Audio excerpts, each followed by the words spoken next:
इसके पीछे के षड्यंत्रकारियों को बख्शा नहीं जाएगा।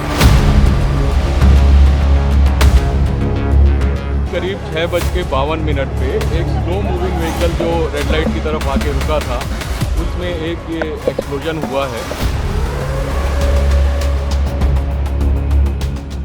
दिल्ली एक ऐसा शहर जो हमेशा चलता रहता है, लेकिन क्या हो जब इस चलते हुए शहर के बीच खामोशी से एक खौफनाक साजिश बुनी जा रही हो। एक ऐसी साजिश जिसे अंजाम देने वाले बाहर किसी दूसरे देश से नहीं बल्कि देश के अंदर ही मौजूद हो। 10 नवंबर की शाम यानी कि कल शाम 6:50 में लाल किले के 300 मीटर दूर एक I-20 कार में जोरदार धमाका होता है।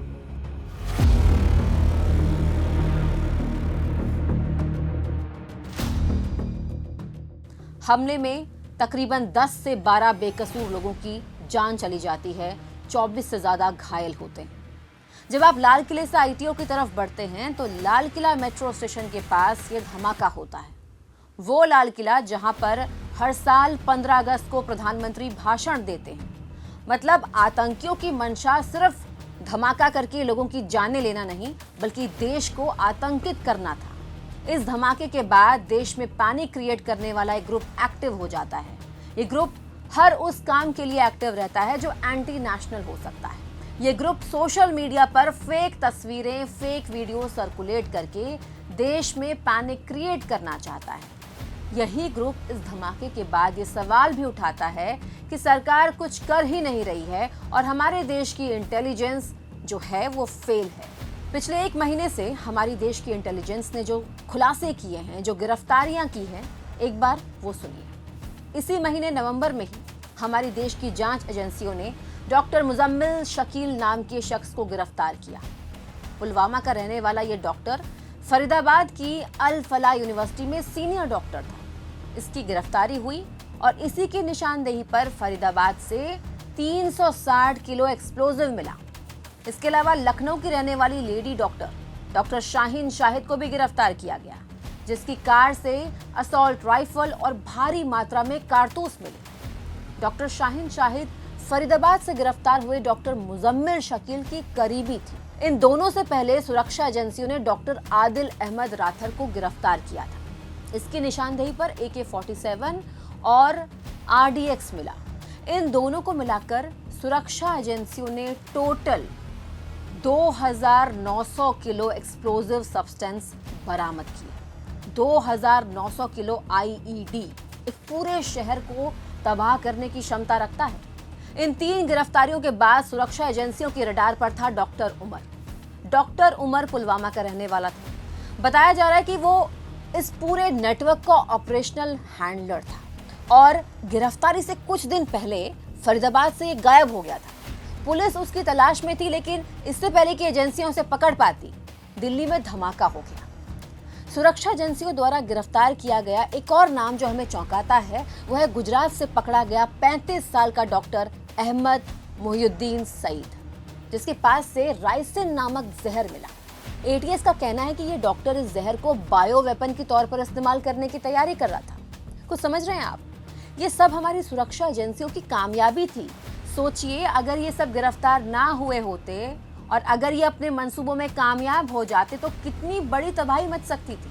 ये सारे कनेक्शन अगर आपको अभी भी समझ में नहीं आए तो जरा लश्कर-ए-तैयबा के कमांडर सैफुल्लाह सैफ को सुनिए। आज बांग्लादेश के अंदर अपने बाप की तरह, शेर की तरह भाड़ रहा है। वो कश्मीर की बात कर रहा है, वो फलस्तीन की बात कर रहा है। वो कहते हैं हाफिज सईद का राइट हैंड बांग्लादेश के अंदर आ गया है। अब बांग्लादेश के अंदर से वो हिंदुस्तान के अंदर आएंगे।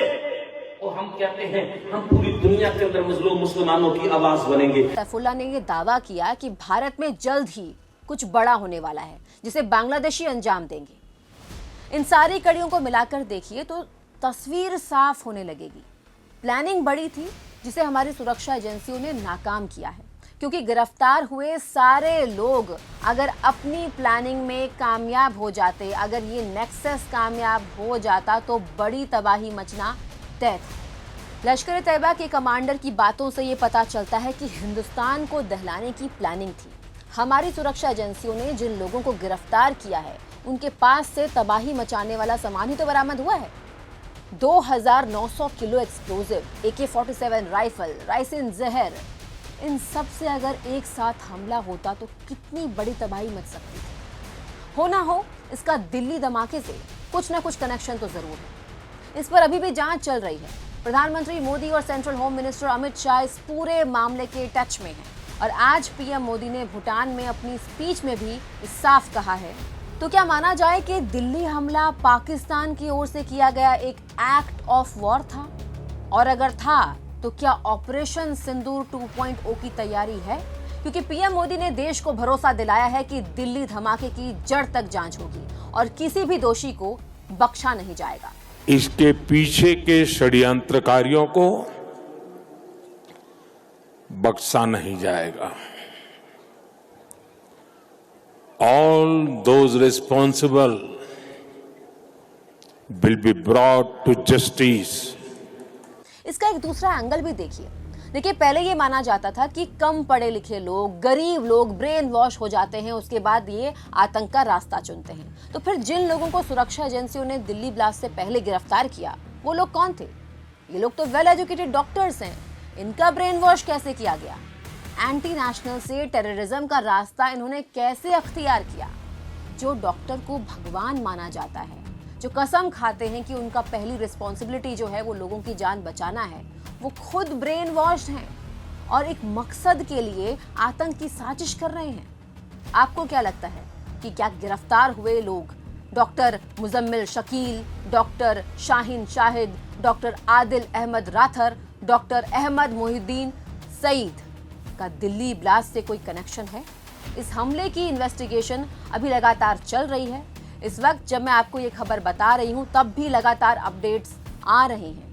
आज के समय में ये हमारी और आपकी जिम्मेदारी है कि हम अपने आसपास के लोगों पर ध्यान दें।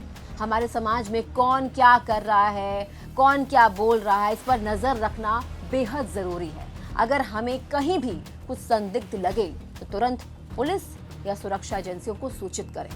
आपकी एक छोटी सी जानकारी किसी बड़े खतरे को टाल सकती है। हमारा देश सुरक्षित रहे, इसके लिए हमें हमेशा सतर्क रहना होगा। जय हिंद, जय भारत।